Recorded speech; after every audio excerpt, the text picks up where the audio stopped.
दोस्तों नमस्कार, फिर से स्वागत है हमारे YouTube channel Virendra study room में।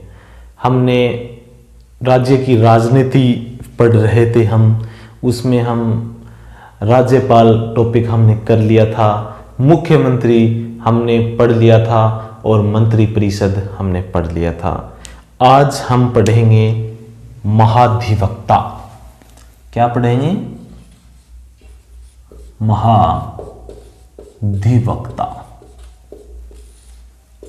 महाधिवक्ता हम पढ़ेंगे। देखो, इसकी महत्वपूर्ण जानकारी हम ऐसे पढ़ ले। ज़्यादा कोई बड़ा टॉपिक नहीं है ये और ज़्यादा बड़ा विषय भी नहीं है ये कि हम इसके बारे में कोई ज़्यादा विस्तृत, कुछ मेन सी बातें हैं वो हम जान लेते हैं। क्या क्या होती है कि महाधिवक्ता, पहली बात तो कई नए बच्चे हैं उनको मैं बता दूं कि भाई वो कई भी गुरुजी महाधिवक्ता पोस्ट क्या होती है, ठीक है, और इसकी नियुक्ति कौन करता है, इसकी योग्यताएं बनने के लिए क्या क्या होती हैं, और इसके वेतन और भत्ते क्या होते हैं, और इसकी कार्य क्या क्या होता है। बस ये इससे रिलेटेड ही ये क्वेश्चन आते हैं। इससे हम मौखिक हम बात करें तो इसकी नियुक्ति है वो राज्यपाल करता है, एक बात। दूसरी बात इसकी वेतन और भत्ते हैं वो भाई अपनी जो विधानसभा है वो नियुक्त करती है, और इसके कार्य क्या क्या हैं वो हम सभी विस्तृत से बात करते हैं। तो सबसे पहले तो ये है अनुच्छेद। कौन से अनुच्छेद में सबसे महत्वपूर्ण अगर किसी की हम बात करते हैं तो भाई संविधान में उसका वर्णन कहाँ है। एक तो यह चीज अपनी जो अगर परीक्षा के दृष्टि से देखते हैं तो ज़्यादातर इसी रिलेटेड प्रश्न बनते हैं कि कौन सी अनुच्छेद में है और इसके महत्वपूर्ण कार्य क्या है। आजकल प्रश्न देखो कैसे बनते हैं। हमारी भूल क्या है कि हम ये तैयारी करते हैं कि भाई ये प्रश्न आएगा कि भाई अनुच्छेद 163 में मुख्यमंत्री का वर्णन कौन से अनुच्छेद में, 163 में। आजकल ऐसा नहीं है। या तो कहेंगे आपको कि मिलान कीजिए, ऐसे दे दिया अनुच्छेद 163, 164, इधर मुख्यमंत्री, राष्ट्रपति और मंत्रिपरिषद, मिलान कीजिए, या निम्न में से कौन सा सुमेलित नहीं है, ऐसा कुछ प्रश्न पूछते हैं। तो इसलिए अगर हमको एक क्वेश्चन पढ़ना है, एक क्वेश्चन हमको सही करना है, तो उसके लिए हमें 4 क्वेश्चन आने जरूरी हैं। ऐसे हैं तो देखो, अनुच्छेद 165, बस महाधिवक्ता के लिए तो आपको अनुच्छेद 165 याद रखना है कि ये अनुच्छेद कोई भी कहे कि भाई महाधिवक्ता का कहाँ वर्णन है, तो ये अनुच्छेद 165 भाग 6 संविधान के, ठीक, भाग 6 में अनुच्छेद 165 ये कहेगा कि भाई एक राज्य में लिख लो महाधिवक्ता होगा, ठीक। अब 65 है तो गुरुजी 65 में ये, हाँ भाई बिल्कुल, एक नंबर 165 का मायने ही महाधिवक्ता का वर्णन है। तो अब 165 1, 165 2, 165 3 ऐसे हैं, ठीक है। तो अब आप एक ही देखो नॉर्मल चीज याद कर लिया। एक तो टाबरों इसकी नियुक्ति कौन करता है, नियुक्ति के बारे में इसका वर्णन।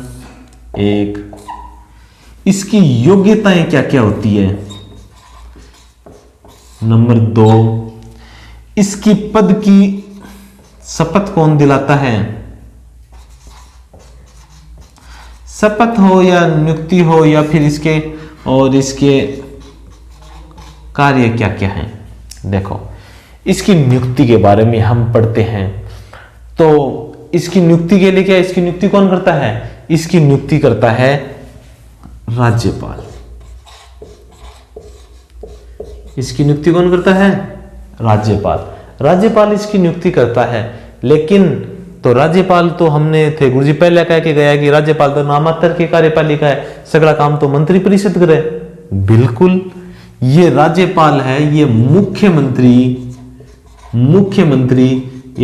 मुख्यमंत्री की सलाह पर राज्यपाल, मतलब महाधिवक्ता को मतलब क्यों है, महाधिवक्ता को मतलब वो है टाबरों कि मुख्यमंत्री को या फिर सरकार को सरकारी वकील मतलब गवर्नमेंट को सरकारी वकील हो ने वो महाधिवक्ता है, नाम ही को महाधिवक्ता है, लेकिन ये क्या होता है, ये गवर्नमेंट का सरकारी वकील होता है।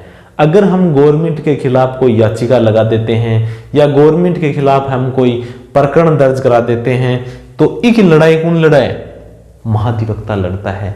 अब कई चीज आप कई अखबार में, न्यूज़पेपर में, टीवी पे यह चीज देखा कि हमने गवर्नमेंट के खिलाफ कुछ रिट लगा दिया या गवर्नमेंट के खिलाफ, अब गवर्नमेंट कोई भर्ती निकली है, भर्ती के अंदर हमने रीट लगा दी कि सब गवर्नमेंट है ना, कोरोना गाइडलाइन के अंदर 4 साल भर्ती नहीं आई और हमें तो 4 साल की हमें छूट नहीं दी, और जिसके कारण इस भर्ती में हम तो क्वालिफाई नहीं कर पा रहे हैं, हम तो इसमें योग्यता ही नहीं रख पा रहे हैं, इसलिए इसको हमें छूट दो।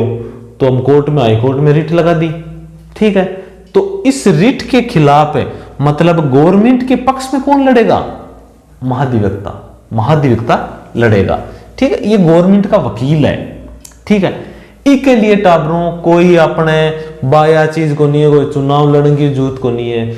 आज की गवर्नमेंट आवे ने वो ही आपका पक्ष को और बहुत ही विश्वास पात्र और मुख्यमंत्री या गवर्नमेंट की नजर के मायने बहुत ही बढ़िया कानून को ज्ञाता हुए बिन ही ये नियुक्त करे। कोई जरूरी को नहीं, कोई परीक्षा की जरूरत नहीं, कोई और नहीं, बस मुख्यमंत्री या इसके गौ सरकार की नजर के अंदर बहुत बड़ा ये व्याख्याता होना चाहिए, कानून का जानकार होना चाहिए, उसका विश्वास पात्र होना चाहिए।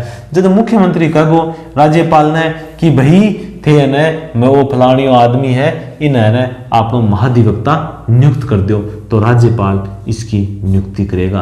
तो गुरु जी अनुच्छेद ही बता दो, बिल्कुल लो अनुच्छेद लिखो टाबरो, अनुच्छेद 165(1). ठीक है, अब योग्यता तो गुरु जी के लिए कोई योग्यता क्यों को नहीं हो, बिल्कुल हो है कि योग्यता एक ही योग्यता हो। देखो, एक तो भारत का नागरिक होना चाहिए, आप तो चीज नोट ही कर लियो थे, भारत का नागरिक होना चाहिए। ठीक है, दूसरी क्या होना चाहिए, दूसरी ये कोई भी उच्च न्यायालय में न्यायालय के 10 साल तक या तो इसने वकालत कर रही हो या फिर कोई भी न्यायाधीश के ये पद पर रहा हो, या 10 साल तक ये इसने वकालत की हो किसी भी सक्षम न्यायालय में, और मुख्यमंत्री या राज्यपाल इसकी नजर के अंदर कानून का अच्छा ज्ञाता हो, तो उसको महाधिवक्ता नियुक्त करेंगे। तो गुरुजी अनुच्छेद है तो टाबरो अनुच्छेद भी इसको लिख लो 165(2).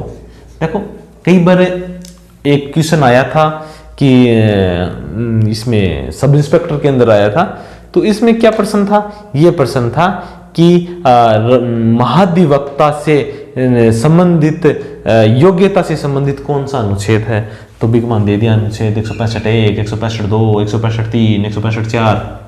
अब अपन नहीं है तो बेरो है कि अनुच्छेद 165 में महाधिवक्ता का वर्णन है, पर 8 जाता फिर रोली हो जाए अपने कि 1 और 2 और 3, इसलिए ये हमें याद होना चाहिए, क्योंकि आजकल प्रश्नों का जो है ट्रेंड है वो चेंज होता जा रहा है धीरे धीरे। अब सभी बच्चे बहुत ही जबरदस्त तैयारी कर रहे हैं, तो आरपीएससी को पता है कि वो बच्चे बहुत मेहनत कर रहे हैं, इसलिए पैशन को एकदम नीचे से खोद कर लाते हैं ये।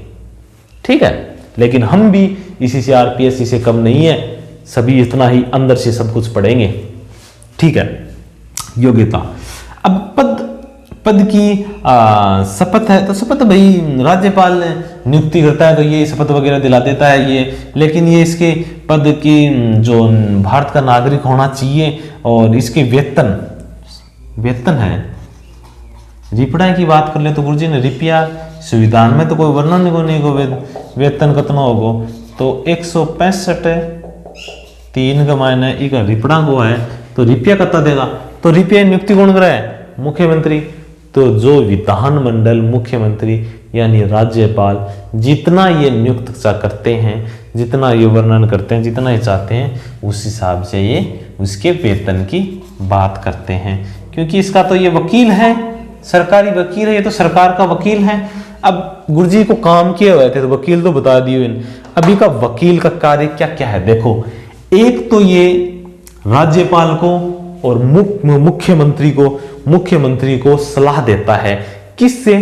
कोई भी विधि से संबंधित, अगर कोई भी कानून से संबंधित अगर कोई काम पड़ता है, कानून से रिलेटेड अगर कुछ भी काम हो, तो ये मुख्यमंत्री, अब ये मुख्यमंत्री और मंत्री तो अठों चुन के जावे आपने करूं, ठीक है, कहीं तो अंगूठा छाप भी मंत्री बन जाए है, तो मान इस कानून का जानकार नहीं होता है, वो कानून का जानकार नहीं होता है। अगर कोई मान लो ऐसे कोई काम पड़ गया गवर्नमेंट के कि भाई किसी भी मुकदमे में या फिर किसी भी कोई विधि सम्मत या संविधान से संबंधित कोई राय लेनी पड़ गई, तो ये सभी हमारे समाज से उठ के जाते हैं मंत्री, तो इनको तो पता नहीं होता है। तो इसको पता कौन होता है? महाधिवक्ता को पता होता है, ये सभी जानकारी रखता है और ये इनको राय देता है, मुख्यमंत्री को और राज्यपाल को, ठीक है। दूसरा, अगर राष्ट्रपति से संबंधित या सेंटर से संबंधित, केंद्र से संबंधित जितने भी कानून से संबंधित अगर कुछ विवाद उत्पन्न हो जाता है, तो मुख्यमंत्री इसी से सलाह लेता है कि भाई अब संविधान से संबंधित या कानून से संबंधित हमें कुछ जानकारी चाहिए, तो ये लड़ता है। एक कोई सरकार के खिलाफ कोई प्रकरण हो जाता है, तो उच्च न्यायालय के अंदर सरकार की तरफ से यही लड़ता है, सरकार की तरफ से यही प्रकरण के अंदर लड़ता है। बस यही महाधिवक्ता का टॉपिक है आज का पूरा, इतना ही। बस यह जान लेते कि महाधिवक्ता है यो सरकार को वकील हो गए, बस ठीक है, वो याद कर लेना। पहला महाधिवक्ता कौन है, बहुत ही मेरे हिसाब से तो आजकल ट्रेंड चेंज हो गया, किसी का ऐसा प्रश्न नहीं आता, फिर भी हमें याद कर लेना कि पहला कौन है, वर्तमान में कौन है, ऐसे। तो दोस्तों भर्तियों का दौर चल रहा है।